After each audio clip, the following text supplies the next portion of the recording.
Hey guys, thanks again for tuning in. Gorilla Left here, about to start the videos right now. Here we go.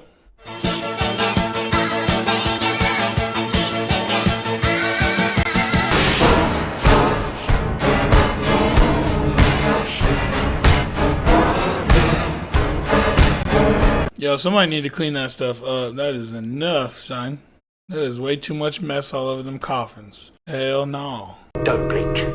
Don't even blink. Blink and you're dead. They are fast. Don't turn your back. Don't look away and don't blink.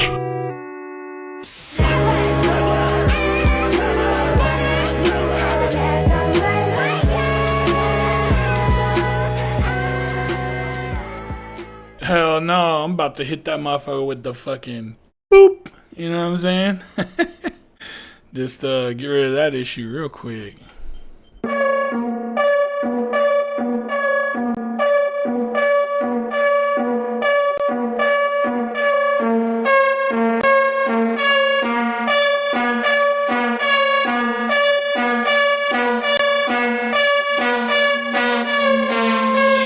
I'd be like, what kind of party we at here? What did I just stumble upon?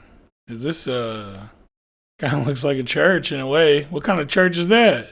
I ain't trying to,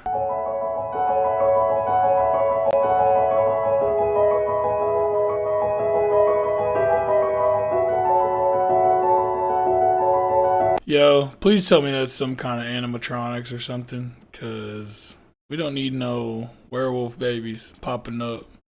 We already had the murder hornets. We had a bunch of other things. Comment down below all the other things we done had. These guys have ordered a mother on the dark web, but things are about to get out of hand. They found this mother on a specialized dark website for the price of $2,700. The mother is supposed to be delivered the same day. At 2 a.m., the package arrives. Hi, Mary. Mary? Nice to meet you. Please. Hi, can I come in? Yeah, please. Come on. Personally, I find her appearance very strange, as if she had been formatted to be a mother.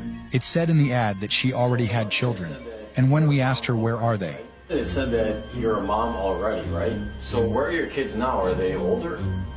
Oh no, you never got to grow up. then she goes into the kitchen and prepares a meal for them using very strange ingredients. Thank you. Hell Thank you no. for the food. It looks really good. We prefer to eat in privacy, though, if that's okay. And if they refuse to eat, she gets angry. Okay, can we go to sleep, please? Can you follow me?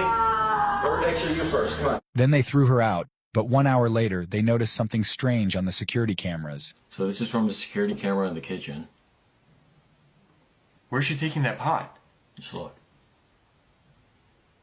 Oh, she took it in the bathroom? What do you think she put in the food? Bro. Subscribe for more terrifying stories. What in the hell was you doing with that food? What the fuck? No way. You got some doo-doo SpaghettiOs? Oh no. So bad.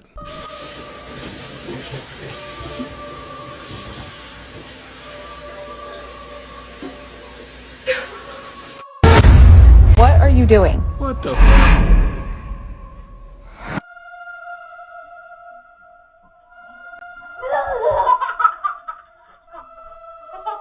Yo.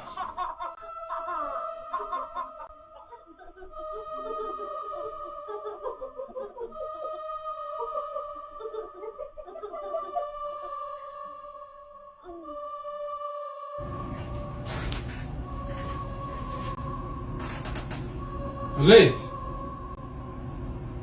Elise! You better answer me right now. Are you okay, baby?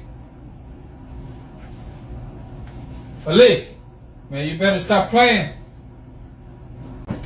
Oh, fuck! Sienna.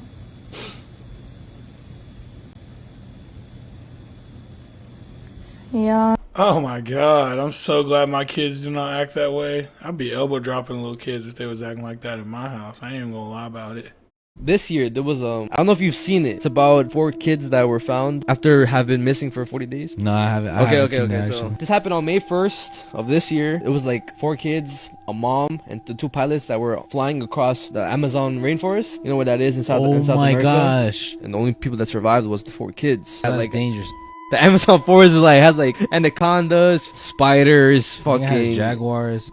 I don't know how to, but whatever. And as soon as the plane crashed, a whole search team was sent out, bro. Neighboring tribes were helping look for the kids and stuff. Surprisingly, they found a lot of clues. So they found a diaper, they found a baby bottle. Wait, so they were young kids? One was 13 years old, 9, one was 4, and one was 1 year old. The dogs helped out find a bunch of clues, bro. They found footprints, diapers, a baby bottle, hair ties, and even with all the clues, they couldn't find them. Apparently, the grandma ended up coming out and saying that the reason why they couldn't find them was because she believes that a duende took them. And what the as they were searching for them, yelling out their names, trying to look for them, they probably was still around there, but the fact that they were with the duende, they couldn't hear them. Bro, it's kind of like have you ever seen the Lord of the Rings? No. So in the Lord of the Rings, whenever they put a ring on, they turn invisible, but they're like in this dark realm where they could see what's going on, but nobody can see what's going on in their realm. Like they can't interact with each other. It's like they're invisible, but at the same time they're there. The grandmother said that they would teach kids at a young age how to survive in the forest and jungles and stuff. So the 13-year-old already knew how to survive in the jungle. I find that crazy, the fact that one of them already knew how to survive, but it took the 40 days for them to find them. And I know the fucking Amazon jungle is like huge, but I would have expected them to find them sooner than that. They had a speaker playing through the whole forest of the grandma's voice, pleading with the duende, like pleading with whoever has them, saying like, please return the children. And then they were returned. Yeah, not long after that, they ended up appearing. Man, I hate hearing stuff about kids getting lost in the woods. That's so scary. Oh man, I live in Dallas, so I got some little city kids. I don't know how they would do in the forest. I'm not gonna lie. She said that Smile Dog actually saved her.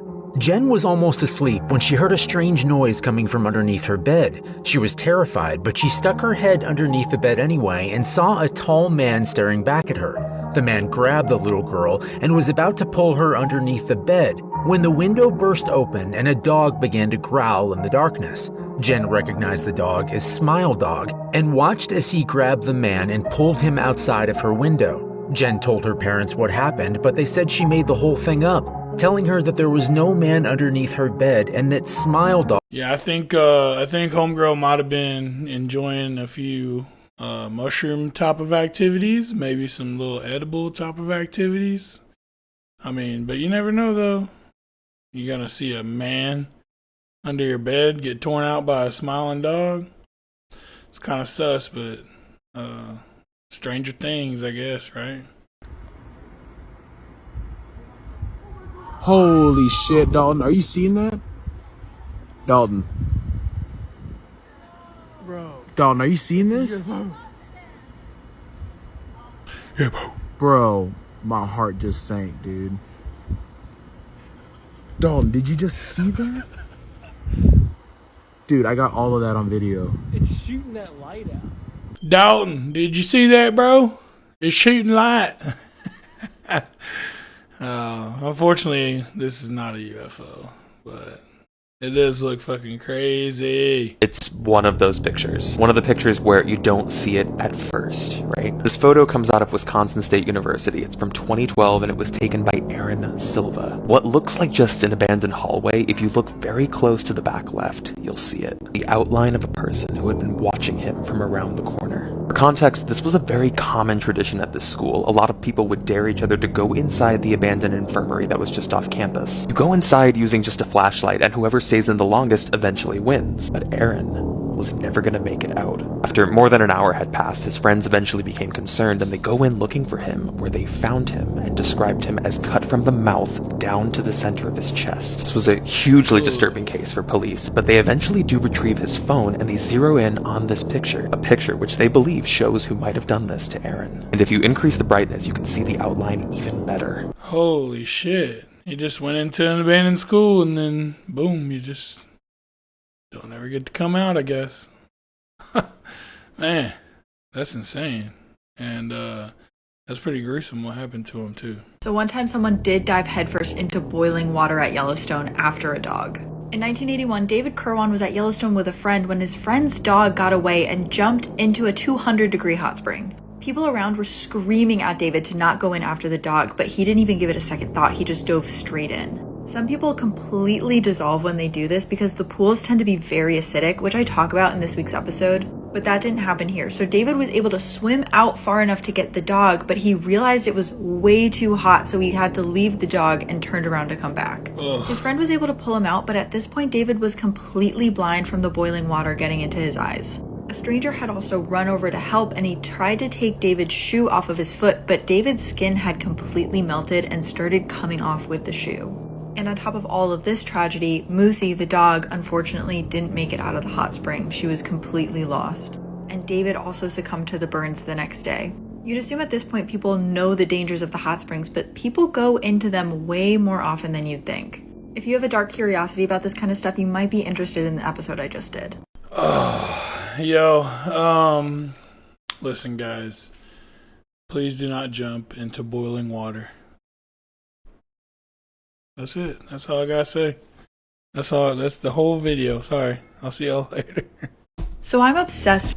Also, shout out Heart Starts Pounding, because I guess I'm doing her videos quite a few times on this episode. With the dark side of Disney. And did you know there's a horrible period of accidents at Disneyland that doesn't really get talked about a lot? It's been referred to as the Disney Dark Ages. It was from 1997 to 2003 when this guy, Paul Pressler, was the president of Disneyland. Paul basically decided they were no longer going to do scheduled maintenance on rides. They were only going to fix rides when they were broken. Did it save money? Sure, but this resulted in some of the worst accidents the park had ever seen. One of the worst being that of Brandon Zucker. In 2001, Brandon Zucker was on the Roger Rabbit ride, which was already having maintenance issues. An employee put Brandon on the wrong side of the car, and when he put the lap band down, it didn't close all the way. So at one point in the ride, Brandon tumbled out of his seat and was hit by an oncoming car. The car pinned him and dragged him down the track before anyone could do anything. Also, at the time, Disney employees were not allowed to call 911. They had to call park emergency services, who then called 911. So it took a while for anyone to come get Brandon. He did survive the accident, but he had brain damage so bad he was nonverbal and lost a lot of motor skills for the rest of his life. And eventually he passed away at 13 years old. Oh my god, that just makes me sick in my stomach. And you know, Disney makes enough money. You know what I'm saying? They make quite a bit of money. Oh my god. Man, fuck Disney, dude. And that era, you know. I mean, I don't know. Actually, I mean, who cares? Fuck them. They're probably making enough money. They're probably melting enough poor people to just get fucked. So, fuck you, Disney. Creepy facts you didn't know. If you were born in February, March, June, and September, you have serial killer instincts in your heart. There is a rare disease called fatal familial insomnia which can completely destroy your ability to sleep. It's incurable and you can die within a few months or years if you're diagnosed with it. Damn. This might sound crazy, but you're always 6 minutes from dying, but breathing resets the clock. Okay. Exploding head syndrome causes people to hear extremely loud noises in their heads just as they're falling asleep. There are 40 volcanoes that could kill up to 1 billion people any minute. Damn. Due to a loss of blood pressure, your eyeballs become flat shortly after you die. What? Oh man, they just kind of flame everybody. Like, if you were born January, March, February, whatever, then you got like serial killer things on you. It's like, that's not fair. With that being said, this is going to be the end of the video. Thank y'all for stopping in, and we'll be uploading some bangers real soon, so come back.